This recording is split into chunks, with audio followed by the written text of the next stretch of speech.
안녕하세요. 반갑습니다.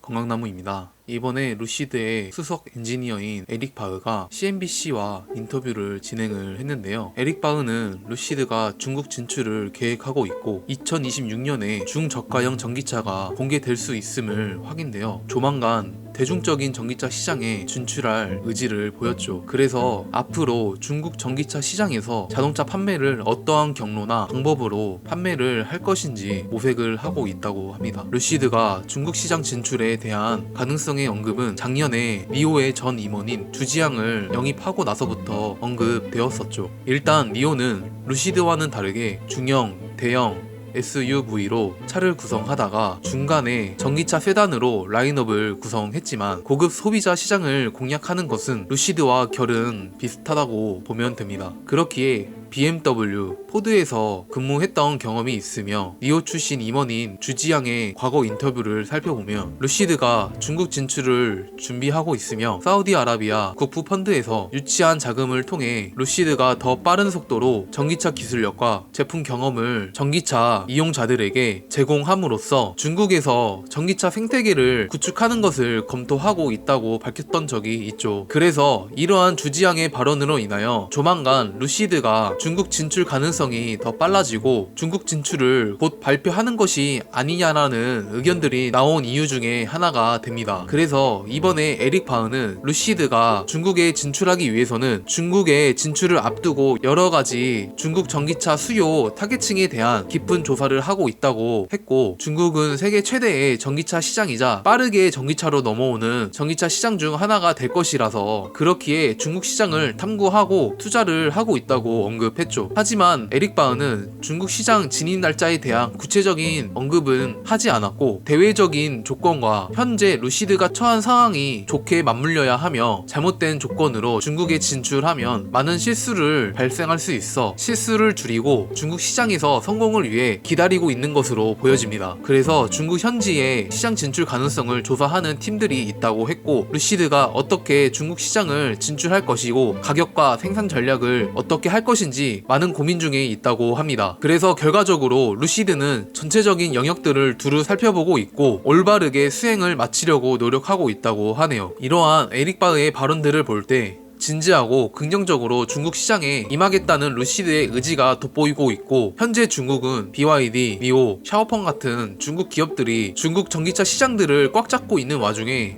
루시드가 어떻게 하면 그 사이를 파고들어 중국 소비자들을 매료시킬 것인지에 대한 깊은 고민을 하고 있는 것으로 보입니다. 만약 중국 시장에서 루시드가 전기차로서 성공을 할 가능성은 매우 높습니다. 일단 기술력 격차는 중국 기업들이 절대로 루시드를 따라올 수 없을 것이고, 중국 소비자들은 워낙에 고가의 명품 제품들을 좋아할 뿐더러 향후에 저가형 전기차를 내놓게 되면 가격도 저렴하면서 효율성도 높은 전기차를 찾을 수밖에 없기 때문이죠. 그리고 중국은 북미와 다르게 전기차 충전소 인프라도 수백만 개나 설치되어 있기 때문에 전기차 전환율이 빠른 이유 중에 하나인 것도 있습니다. 그렇다면 기존에 전기차를 사용하고 있었던 중국 전기차 오너들이 중국 전기차를 통한 경험들이 불편하거나 어려움을 겪었을 때 더 좋은 전기차로 넘어오고 싶은 심리가 있을 것이고, 그렇다면 루시드 전기차로 넘어와야 하는 이유 중에 하나가 될 것이죠. 그리고 SUV 그래비티 출시를 위하여 애리조나 공장의 공간을 4배로 늘렸고, SUV 출시를 앞두고 현재 루시드 생산과 딜리버리 과정에 스트레스가 있어 이것들을 어떻게 감당해 나아갈 수 있는지 확인 중에 있다고 합니다. 일단 루시드는 SUV 시장까지 진출하여 그래비티의 저력을 보여줘야 할 것이고, 그래비티의 수요까지 끌어올리면서 수익으로 전환이 되어야만 중국으로 진출도 더 빨라지게 될 것으로 보이네요. 이번 발언의 가장 중요한 것은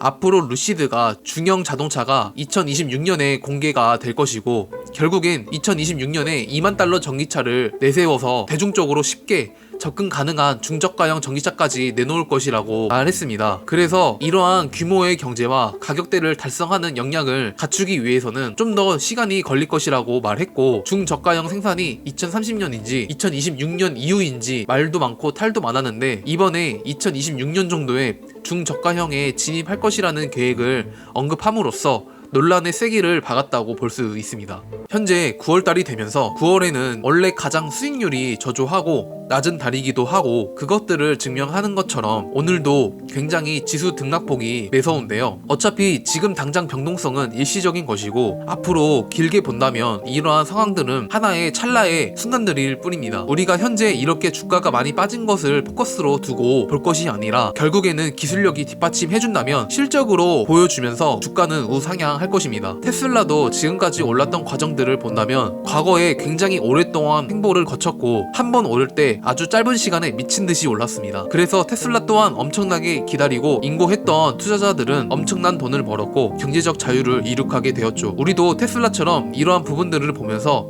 테슬라의 전철을 따라가고 있는 루시드가 앞으로 잘 될 미래를 바라보고 투자를 하는 것이기 때문에 단순히 지금 같은 변동성에 흔들리지 말고 싸지면 더 줍거나 오르면 오른 대로 기분 좋게 지켜봐 주면 됩니다. 시청해 주셔서 감사드리고 구독, 좋아요, 알람 설정 부탁드리겠습니다. 감사합니다.